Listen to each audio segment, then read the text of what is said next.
నమస్కారం అండి.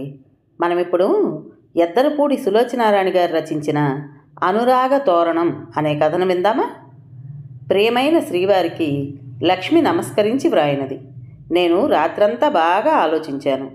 ఒకసారి మన పెళ్ళైన ఈ 10 సంవత్సరాల నుంచి మనం గడిపిన జీవితం, ఈ సంసారంలో నేను పొందిన సుఖం ఆనందం ఏమిటో, ఇందులో నేను పడిన శ్రమ ఏమిటో కూలంకషంగా నాలో నేనే తర్కించుకుని చర్చించుకున్నాను. కానీ డబ్బు సంపాదించడం నాకు చేతకాని మాట నిజమే.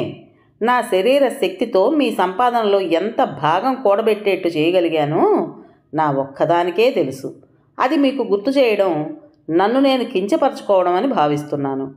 పని పాట లేకుండా కూర్చుని తింటుంటే నీకు కష్టం తెలియడం లేదు అని మీరు మాటి మాటికి విసుక్కుంటుంటే విని భరించటం, నన్ను కాదని ఊరుకోవటం నాకు శక్తికి మించిన పని అవుతోంది. పని పాట లేకుండా ఊరికే కూర్చుని మీరు ఎంతో కష్టపడి ఆర్జించిన సొమ్ముని నష్టపరుస్తున్నాననే బాధ మీకొద్దు. మీరు రోజుకు కనీసం 1-2 సార్లైనా పుట్టింటికి పో అని కసరడం కూడా నేను సహించలేకుండా ఉన్నాను. నా పుట్టింటి వారికి నన్ను భరించే శక్తి లేదని, మా అన్నయ్య చాలా అప్పుల్లో ఉండి నానా బాధలు పడుతున్నాడని మీకు తెలుసు. తెలిసి కూడా నన్నిలా ఎందుకు ఇలా కించపరుస్తున్నారో నాకు అర్థం కావడం లేదు. ఈ ఇంట్లో భార్యగా నా గౌరవం నాకు లేనప్పుడు నేను ఉండడమే అనవసరం అనిపిస్తోంది. కాబట్టి వెళ్తున్నాను. మీ ఇంటిని మీ పిల్లల్ని మీకు అప్పజెప్పి వెళ్తున్నాను. మీరు నా చేతికి మొదటి తేదీనిచ్చిన జీతంలో 150 రూపాయలు మిగిలాయి. అవి బీరువాలో ఎర్రపూసల పర్సులో ఉన్నాయి. ఇన్నాళ్ల నుంచి మీ పోషణలో బ్రతుకుతూ మిమ్మల్ని ఏమాత్రం సుఖపెట్టలేకపోతున్నందుకు నాకు చాలా సిగ్గుగా ఉంది. నా అశక్తతకి నన్ను మన్నించండి. సెలవు, లక్ష్మి. ఈ ఉత్తరం చదవగానే వివేకానందకి ఒళ్ళు మండిపోయింది. పళ్ళు పటపట్లాడినాయి. Stupid, rascal, idiot. తలనొప్పితో చస్తూ ఇంటికొస్తే ఈవిడ గారికి ఈరోజే వెళ్ళిపోవడానికి తీరుబడయింది కాబోలు.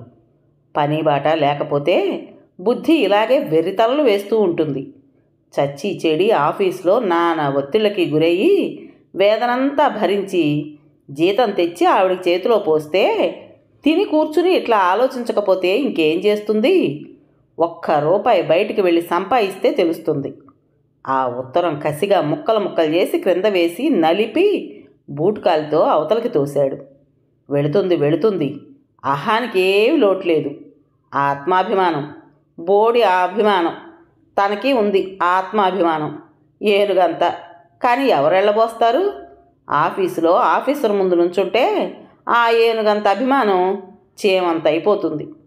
వివేకానందమూర్తి ఫ్లాస్క్ తీసుకుని రోడ్డుకు చివరనున్న హోటల్కి వెళ్ళి కాఫీ తెచ్చుకున్నాడు.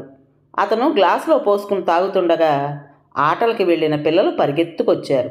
నాన్న, అమ్మెక్కడా? ఊరెళ్ళింది. ఊరా? ఏ ఊరు? మాకు చెప్పలేదే? రవి బిక్కమొహం వేశాడు. నన్ను తీసుకువెళ్ళలేదు. మాధవి రాగం లంకించుకుంది. వివేకానంద కూతురు వీపు మీద ఒక్కడి చరిచాడు. వెధవగోలు చేయకుండా వెళ్ళి అన్నం పెట్టుకుని తిని పడుకోండి, పొండి. మాధవి ఏడుపు టక్కున మింగేసింది. రా, అన్నం తిందాం. రవి చెల్లెలు చేయి పట్టుకుని లాక్కెళ్తూ అక్కడి నుంచి పారిపోయాడు. పిల్లల్ని వదిలిపెట్టి వెళుతోందిట. బోడి తెలివితేటలు. పని బాట లేకుండా పుస్తకాలు చదివి, వేధవ పుస్తకాలు. అసలు ఈ రోజుల్లో పని బాట చేసుకుంటూ లక్షణంగా ఉండే ఆడవాళ్ళని మతులు చెడగొట్టి వెర్రివేషాలు నేర్పేది ఈ పుస్తకాలే. చెడ్డకోతి వనమల్లా చేర్చిందని ఒంటి నిండా పనిలేని మహాతల్లులు ఉబుసుపోక ఏదేదో వ్రాస్తే వీళ్ళు అది చదివి ఊరుకోకుండా తలనిండా పైత్యం ఎక్కించుకుని అసంతృప్తులు రగిలించుకోవడం. ఇప్పుడు ఈవిడికి ఏం తక్కువని? లక్షణంగా భోజనం, టిఫిన్లు, కాఫీ, పైనుంచి ఈ పుస్తకాలు, వారానికో సినిమా, పైనుంచి అల్లికలంటూ ఆ వైరు బ్యాగులకు అదో ఖర్చు. ఈ పెట్టిందంతా పోయింది. ఏదో చిరాకులో విసుక్కుంటే ఈవిడ గారి అభిమానం సింగినాదమట. వెళ్ళమను. అభిమానం అన్నం పెడుతుంది, సినిమాలు చూపిస్తుంది, పండక్కి కొత్త చీరలు కొనిస్తుంది. నెల రోజులు భర్త అనేవాడు కంటికి కనిపించకుండా ఉంటే తెలుస్తుంది. పని బాట లేకపోతే సరి. వివేకానంద వెంటనే కూర్చుని బావమరిదికి ఒక ఉత్తరం వ్రాశాడు. పాండురంగానికి, మీ చెల్లెలు నాతో చెప్పకుండా నీ దగ్గరకు వచ్చేసింది. ఈ అవమానం నేను సహించలేను. నాతో చెప్పకుండా వెళ్ళింది కాబట్టి ఇక నా ఇంటిలో మళ్ళీ అడుగు పెట్టడానికి వీల్లేదన్నానని చెప్పు. నేను డైవర్స్కి అప్లై చేస్తున్నాను. నా పిల్లలు నేను క్షేమం. ఇట్లు వివేకానంద. ఆ ఉత్తరం రాసి అతను బట్టలు మార్చుకున్నాడు. తలనొప్పిగా ఉండడం వల్ల ఆకలి వేయలేదు. రేపు ఆఫీస్లో ఇన్స్పెక్షన్ ఉంది. ఉదయం త్వరగా లేవాలి. అతను అరచేత్తో గడ్డం రాచుకున్నాడు. ఈ వెధవ గడ్డం ఒకటి ఒక్కరోజు చేసుకోకపోతే ముఖాన్ని బూచాళ్లా మారుస్తుంది. వెధవగోల, వెధవ సంత. ఆ ఆఫీసర్ ఒక క్రాక్. అందరే తన ప్రాణానికి. ఒక్కళ్ళైనా సరైన వాళ్ళు దొరకలేదు. ఈవిడ గారు వెళితే ఇక్కడ తన జీవితం ఏమీ ఆగిపోదు. పని మనిషి ఎలాగూ ఉంది. భోజనానికి హోటల్ ఉంది. తనకే ఆవిడే గడ్డి తిని మళ్ళీ ఏడుస్తూ ఉత్తరాలు వ్రాస్తుంది. వివేకానందకి ఆ రాత్రి ఒకటే కలలు. ఒక పక్క లక్ష్మి ఏడుపు. ఏదో వెళ్ళాను కదా అని నన్ను అసలు ఇంటికి రానియకుండా చేస్తారా? ఇంకెప్పుడూ ఇలాంటి తప్పు చేయను. నోరు మూసుకుని పో, నా గుమ్మం ఎక్కకు అంటున్నాడు తను. ఏమయ్యా వివేకానందం, మీ భార్యాభర్తల పోట్లాట్ల తర్వాత ముందు ఆ ఫైల్ ఇలా ఇవ్వు, సంతకాలు పెట్టాలి. ఆఫీసరు అరుస్తున్నాడు. వస్తున్నా సార్, ఎంతో వినయంగా అన్నాడు. నన్నేం చేయమంటారు? ఇదే సందని అడుగుతోంది లక్ష్మి. నోరు మూసుకుని పో. తను ఆఫీసర్లాగానే అరుస్తున్నాడు. ఏమిటయ్యా, వస్తున్నావా లేదా? ఆఫీసర్ గావుకేక. వస్తున్నా సార్. మళ్ళీ వినయంగా జవాబు. నాన్నా పిల్లలు పరిగెత్తుకొచ్చారు. నువ్వేమిటయ్యా సంసారం అంతా ఆఫీస్కి రప్పించావు? ఏమిటి ఈ న్యూసెన్స్? ఆఫీసర్ గద్దించాడు. మాధవి, రవి మీరింటికి పోండి. మేము వెళ్ళం. చాక్లెట్లు కొనిస్తేనే వెళ్తాం. వాళ్ళ మొండితనానికి ఒళ్ళు మండిపోయింది. గట్టిగా అరిస్తే ఆఫీసర్ తిడతాడేమోనని భయం. కలత నిద్రలో కూడా ఆవేశంతో ఆగ్రహంతో ఉక్కిరి బిక్కిరైన వివేకానంద లేచి కూర్చున్నాడు. తెల్లవారుజామున 3 గంటలైంది. రాత్రి భోజనం లేకపోవడంతో తలనొప్పి ఇంకా ఎక్కువైంది. మళ్ళీ నిద్ర రాలేదు. అలాగే పడుకున్నాడు. తెల్లవారింది. పని మనిషి వచ్చింది. హోటల్కి పంపించి కాఫీ, టిఫిన్ తెప్పించాడు. అమ్మగారు నాకు చెప్పకుండా ఊరెళ్ళారేంటి? ఎప్పుడొస్తారు మళ్ళీ? నాకు తెలీదు. చూడు, నీకు 25 రూపాయలు ఎక్కువ ఇస్తాను. పిల్లలకి నీళ్లు, ప్రొద్దుట భోజనం అంతా చూడు అన్నాడు. అట్లాగేనయ్యా, అట్లాగే. పని మనిషి ఎంతో సంబరంగా అంది. పని మనిషి ముఖంలో ఆనందం చూసేసరికి వివేకానందకి గర్వంతో ఛాతీ పైకొచ్చింది. కానీ డబ్బు బారేస్తే మనుషులకేం కొదవా అనుకున్నాడు. పని మనిషి చకచకా పనంతా చేసేసింది. పిల్లలు స్కూల్కి వెళ్ళిపోయారు. వివేకానంద హోటల్లో భోజనం చేసి ఆఫీస్కి వెళ్ళిపోయాడు. 3 రోజులు గడిచినాయి. వివేకానందకి ఆఫీస్ ఇన్స్పెక్షన్ గొడవలో టైం తెలియడం లేదు. ఆ పూటే ఇన్స్పెక్షన్ ముగిసింది. అతనికి అమ్మయ్య అనిపించింది. అతను ఇంటికి వచ్చేసరికి బావమరిది వచ్చి ఉన్నాడు. అతన్ని చూస్తూనే వివేకానందకి చిరాకు పుట్టుకొచ్చింది. ఆ బట్టలేమిటి, ఆ మాసిన గడ్డమేమిటి? కాస్త నీట్గా రాకూడదు? ఆయన వివేకానందను చూస్తూనే మొదలెట్టాడు. ఇదిగో ఆనందు, లక్ష్మి నా దగ్గరకు వచ్చిందని వ్రాసావు. అది రానే లేదు. ఎక్కడికి వెళ్ళింది? ఏమైంది అసలు? అసలే నీరసంగా అలసటగా ఉన్న వివేకానందానికి ఆయన గాబరా చిరాకు పుట్టించింది. అనవసరంగా నాటకాలు ఆడకండి. నా దగ్గర ఏం సాగవు. మీ దగ్గరకు రాకపోతే ఎక్కడికి వెళ్తుంది? అదే నాకు తెలియలేదు. అసలు ఏమైంది? ఏమీ కాలేదు. మీ చెల్లెల గారికి పని బాట లేక బుర్రలో వేపకాయంత వెర్రి పుట్టింది. మీ దగ్గరకు వస్తున్నానని వ్రాసింది. నా గడప దాటిన తర్వాత ఏమైనా నాకు అనవసరం. పాండురంగం వివేకానందం చొక్కా పట్టుకున్నాడు. ఏమిట్రా వాగుతున్నావు? పెళ్లి చేసుకొని 10 సంవత్సరాలు కాపురం చేసి నీకేం పట్టలేదా? అయితే నువ్వే దాన్ని ఏదో చేసుంటావు. ఏమీ ఎరగని నంగనాచిలా నాకు ఇలా ఉత్తరం రాసుంటావు. అప్పటికే వివేకానంద అతన్ని బలవంతంగా వదిలించుకున్నాడు. అనవసరమైన వాగుడు వాగొద్దు. ఇక్కడి నుంచి వెళ్ళు. నా చెల్లెలు ఏమైంది చెప్పు. నాకు తెలియదంటే వినవే. అంత తెలియకుండా ఏం చేస్తున్నావు? ఏమిటండి వివేకానందం గారు, ఏమైంది? పక్కింటి ఆయన వచ్చాడు. వివేకానందం నోరు తెరవకముందే ఆయనకు ఎదురెళ్ళి పాండురంగం చేతులు తిప్పుతూ అంతా చెప్పేశాడు. పక్కింటి ఆయన వెనకే భార్యా పిల్లలు వచ్చారు. వీళ్ళు రావడంతో ఎదురింటి వాళ్ళు వాకిట్లోకి వచ్చి నిలబడి చూస్తున్నారు. వివేకానందంకి పొడుచుకు చావాలన్నంత అవమానం అనిపించింది. క్షణంలో లక్ష్మి ఎక్కడికో వెళ్ళిపోయిందనే వార్త గుప్పుమంది. అయ్యో, మాకు తెలియనే తెలీదు అంటూ వాళ్ళు బుగ్గలు నొక్కుకున్నారు. వీడు మనిషా పశువా అండి? పిల్ల వెళ్ళిపోయిందంటే నాకు అనవసరం అంటాడు. పాండురంగం అరుస్తున్నాడు. ఊరికే మాటలు విసురుకోకండి. అసలు ఏమైంది? ఏమైనా తగాదా పడ్డారా? ఏమంత తగాదా పడలేదు. తనే ఒళ్ళు బలిసి వెళ్ళిపోయింది. అదిగో చూసారా? పాండురంగం తాడు తెంచుకోబోయిన పోట్లగిత్తలా చూశాడు. లక్ష్మి అసలు ఎప్పుడు వెళ్ళింది?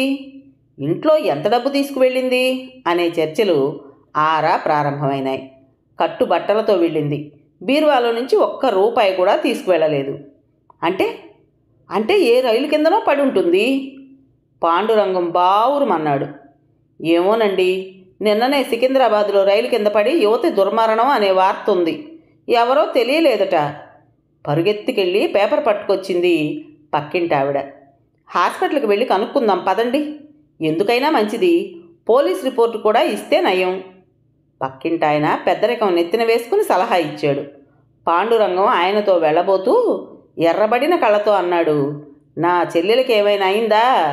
నిన్ను చంపి నీ రక్తం తాగుతాను, జాగ్రత్త అంటూ ప్రతిన చేసి వెళ్ళాడు.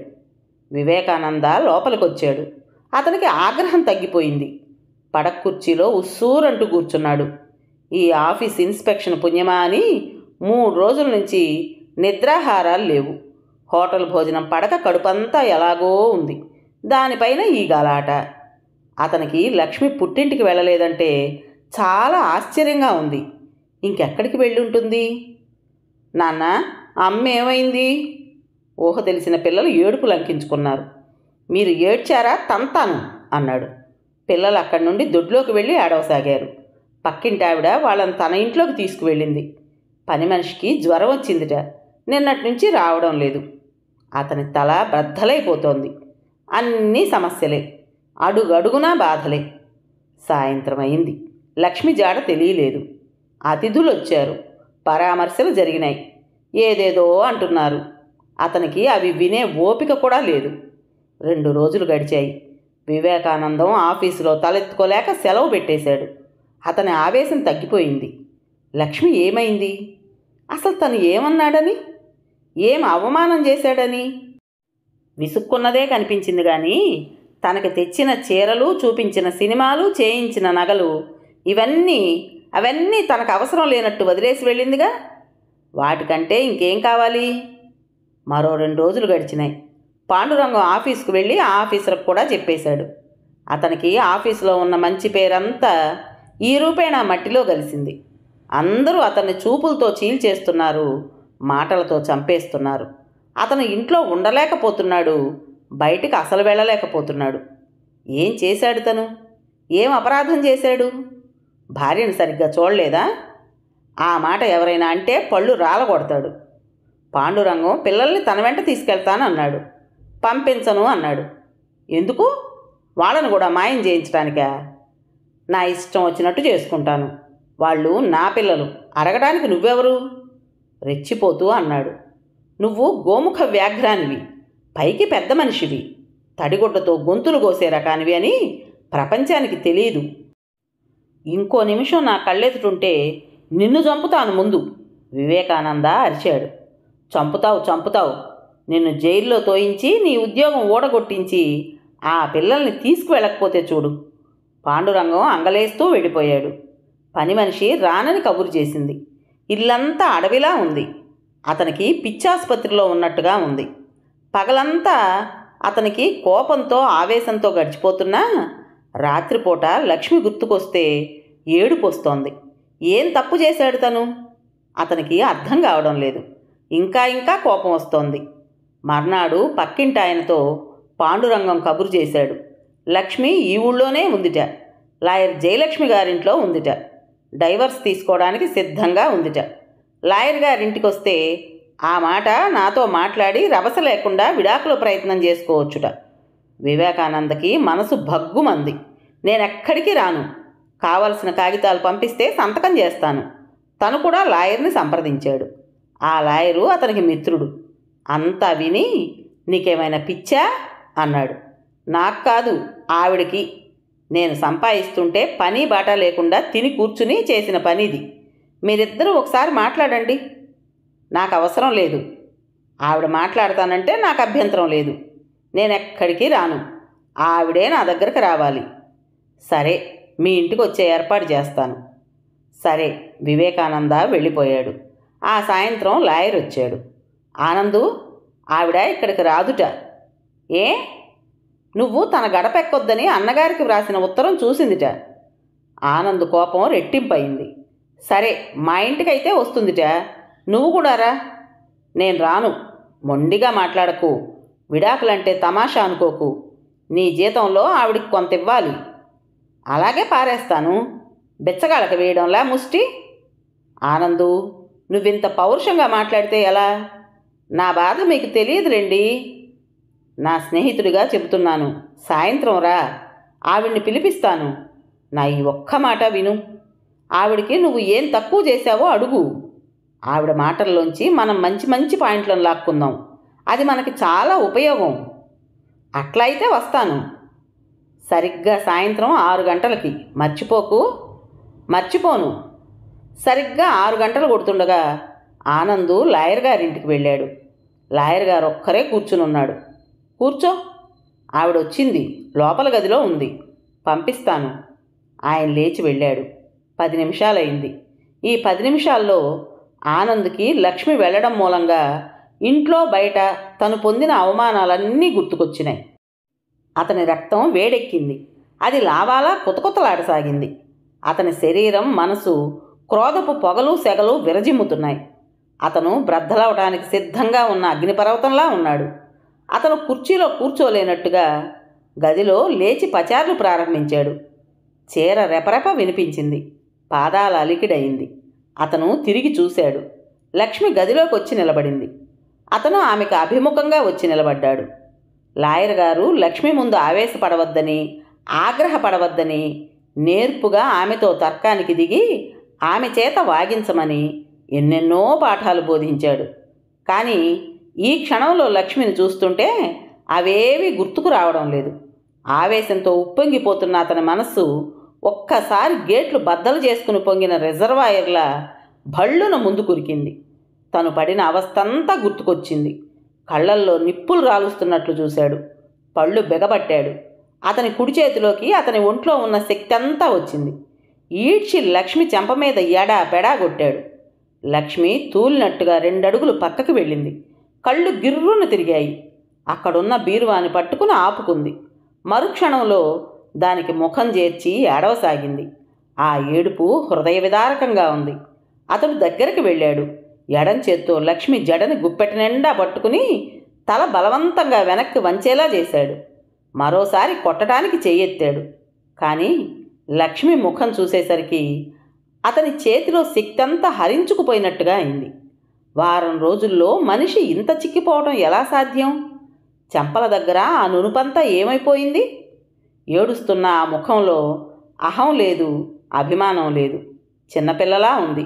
లక్ష్మి అతని చేతి నుంచి విడిపించుకోవాలని చూడలేదు, విదిలించుకోలేదు. హఠాత్తుగా ఆగ్రహం అంతా మంచుతెరలు విడిపోయినట్టుగా మాయమైంది. ఆ క్షణంలో అతను ఏం చేస్తున్నాడో అతనికే తెలియలేదు. లక్ష్మిని అతని చేతులు దగ్గరకు లాక్కున్నాయి. బలంగా గుండెలకి హత్తుకున్నాయి. అతడేం మాట్లాడలేదు. కారణం? అతనికి గొంతు దుఃఖంతో పూడుకుపోయింది. అతని కనురెప్పలు నీళ్లతో బరువెక్కినాయి. నేనేం తప్పు చేశానని ఇలా వెళ్ళిపోయావు? ఎంతో ప్రయత్నం మీద గాద్గదికంగా అడిగాడు. లక్ష్మి మాట్లాడలేదు. అతన్ని ఖర్చుకుపోయినట్లుగా నిలబడింది. మాట్లాడవే?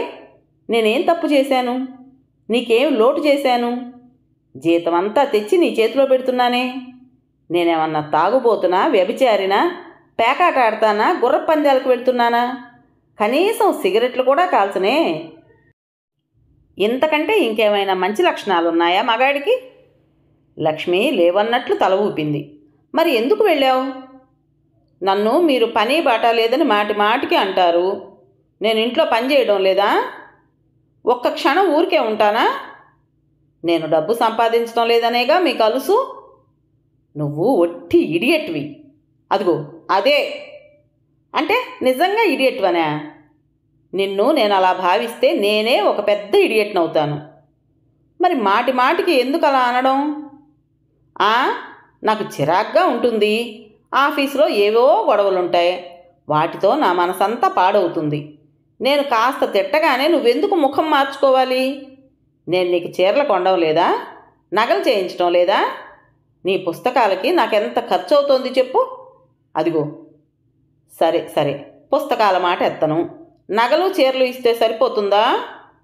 భార్యని విలువగా చూడనవసరం లేదా? విలువగా చూడటం అంటే ఇంకేం చేయాలి? మర్యాదగా మాట్లాడాలి. పరాయి వాళ్ళతో మాట్లాడినట్టు అన్నమాట. అయితే ఇక భార్య అంటే ఉన్న ప్రత్యేక చనువేమిటి? చనువు అంటే తిట్లా? అవి తిట్లా? ఆనందు, నేను లోపలికి రావచ్చునా? లాయర్ గారి కేక వినిపించింది. లక్ష్మి మెల్లగా భర్త చేతుల్ని విడిపించుకుంది. ఏమైంది? మీ ఇద్దరి మధ్య అభిప్రాయ భేదం ఎందుకు వచ్చిందో కారణం తెలిసిందా? ఆయన వచ్చి తన కుర్చీలో కూర్చుంటూ అడిగారు. నేను ఈవిడ గారిని తిడతానుట. అసలు పెళ్ళవగానే మేము ఉద్యోగరీత్యా ఇక్కడ విడికాపురం పెట్టుకోవడంతో నా విలువ బొత్తిగా తెలియకుండా పోయింది. కొద్ది రోజులు మా అమ్మ నాన్నల దగ్గర ఉండాల్సింది. మా నాన్న మా అమ్మని తిట్టే తిట్లు వింటే తిట్టినంత మాత్రాన ప్రేమ లేనట్టేనా? అలాంటి ప్రేమ నాకు అవసరం లేదు. మా అన్నయ్య ఇంకో అమ్మాయిని పెట్టుకున్నాడు. ఎప్పుడూ అక్కడే ఉంటాడు. కానీ మా వదిన ఏమీ అనదు. అలాంటి మొగుడిని నేను క్షణం కూడా భరించను. మా బావ ఉన్నాడు. గుర్రపు పందాలాడి సర్వం పోగొట్టుకున్నాడు. అలాంటి భర్తని మార్చుకోకపోతే నేను ఎప్పుడో వదిలేసేదాన్ని. వినండి ఆ మాటలు. తను ఆ రీత్యా ఆడవాళ్ళందరికంటే గొప్పదాన్ని అనుకుంటుందే కానీ నేను ఆ మగవాళ్ళందరికంటే మంచివాడినని ఒప్పుకోదు. లాయర్ గారు, ఆ మంచితనం ఒప్పుకుంటాను. కానీ ఆ నోటి దురుస్తనం భరించలేనండి. నాకు చాలా బాధగా ఉంటుంది. మీరిద్దరూ తర్కం ఆపి ఇలా కూర్చోండి. ఆయన తన ముందున్న కుర్చీలు చూపించారు. ఇద్దరూ వాటిల్లో కూర్చున్నారు. నేను మీకంటే పెద్దవాడిగా, వృత్తిరీత్యా ప్రపంచం చూసిన అనుభవశాలిగా మీకు 2 మాటలు చెప్తాను. అవి విన్న తర్వాత మీరు మంచి చెడులు ఆలోచించుకుని మీ భవిష్యత్తు నిర్ణయం చేసుకుందరు. కానీ మీకు మీ వ్యక్తిత్వాల్లో ఒక అభిప్రాయ భేదం ఉంది. అదే ఇంట్లోంచి లక్ష్మి వెళ్ళిపోవడానికి కారణమైంది. ఆనంద్ ఏదో చెప్పబోతుంటే ఆయన వారించారు. నేను చెప్పేది శాంతం విను. మీరిద్దరూ ఉన్నారు. మీరు పెళ్లి చేసుకున్నారు, పిల్లలు పుట్టారు. మీ సంసారం సుఖంగానే ఉంది. మీకొచ్చిన బాధల్లా ఒకరి పట్ల ఒకరికి మన్నన లేకపోవటం కదా. ఆనందు, లక్ష్మి ఉంది. ఆమె నీ భార్యే కానీ ఇదివరకటి తరం లాంటి, అంటే మీ అమ్మ తరం లాంటి మనిషి కాదు. కాస్తో కోస్తో చదువుకుంది. ఇల్లు దిద్దుకునే నేర్పు ఉంది. పిల్లల్ని క్రమశిక్షణతో పెంచే తెలివితేటలున్నాయి. ఇంటెడు చాకరీ చేస్తుంది. భార్యగా తన బాధ్యతలేవో తెలిసినట్టే భర్త దగ్గర నుంచి తను పొందాల్సిన అనురాగం, అర్హత, అధికారం కూడా ఆమెకు తెలుసు. మీ అమ్మ తరం వాళ్ళు మొగుడంటే మహారాజు అనుకునేవాళ్ళు. నీ భార్య తరం అలా కాదు. మొగుడంటే మొగుడే, దిగివచ్చిన దేవుడేం కాదు అనుకుంటారు. నువ్వు ఆఫీసు నుండి వచ్చేసరికి ఇంటి పనంతా చేసి మడత నలగని చీర కట్టుకుని, జుట్టు చెదరనట్టుగా జడవేసుకుని, పూలు పెట్టుకుని, కడిగిన ముత్యంలా నీ కోసం ఎదురు చూస్తూ ఉంటుందనుకో. ఆఫీసులో విసిగి వేసారిపోయిన నీ కళ్ళకి ఆమె పని లేనట్టుగా, జీవితం సుఖంగా ఎంజాయ్ చేసినట్టుగా అనిపిస్తుంది. సంసార భారం నా ఒక్కడి భుజాల మీదనే ఉన్నట్టుగా, నేనేదో కష్టపడిపోతున్నాననే భావన వచ్చి ఆ చిరాకు రెట్టింపు అనిపిస్తుంది. అప్పుడు మీ చిరాకు చూసి ఆవిడేమనుకుంటుంది?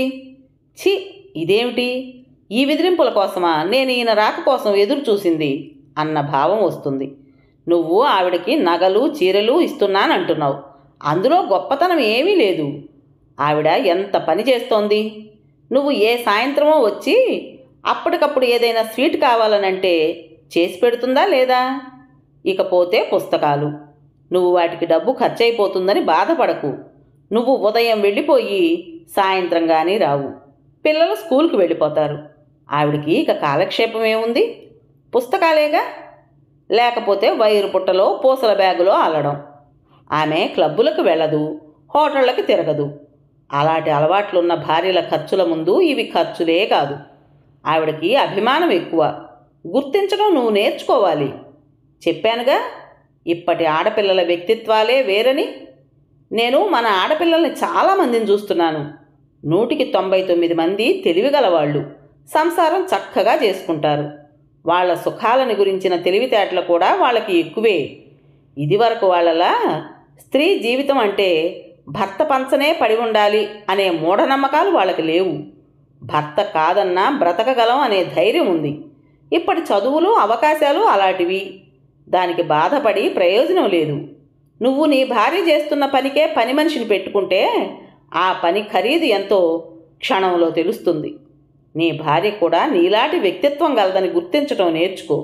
ఆఫీసులో నువ్వెంత చాకిరీ చేస్తున్నావో ఇంట్లో ఆమె కూడా అంత పని చేస్తోందని తెలుసుకో. నువ్వు ఆఫీసులో చిరాకు పడితే ఆవిడ పిల్లలతో పని మనిషితో పాలవాళ్లతో చికాకులు భరిస్తుంది. ఆనందు వింటూ కూర్చున్నాడు. లాయర్ గారు లక్ష్మి వైపు తిరిగారు. లక్ష్మి, నువ్వు కూడా కొన్ని నేర్చుకోవాలి. మగవాళ్ళకి ఇదివరకు కంటే జీవితంలో ఇప్పుడు సమస్యలు ఎక్కువైనాయి.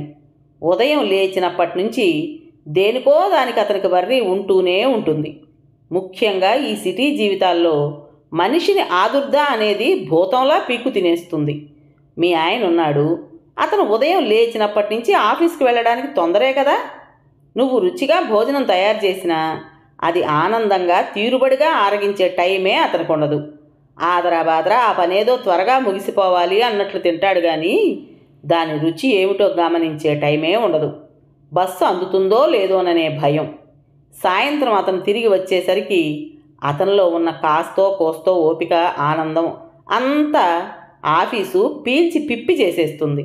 అలసట్లో ఉన్న మనిషిగా త్వరగా చిరాకు వస్తుంది.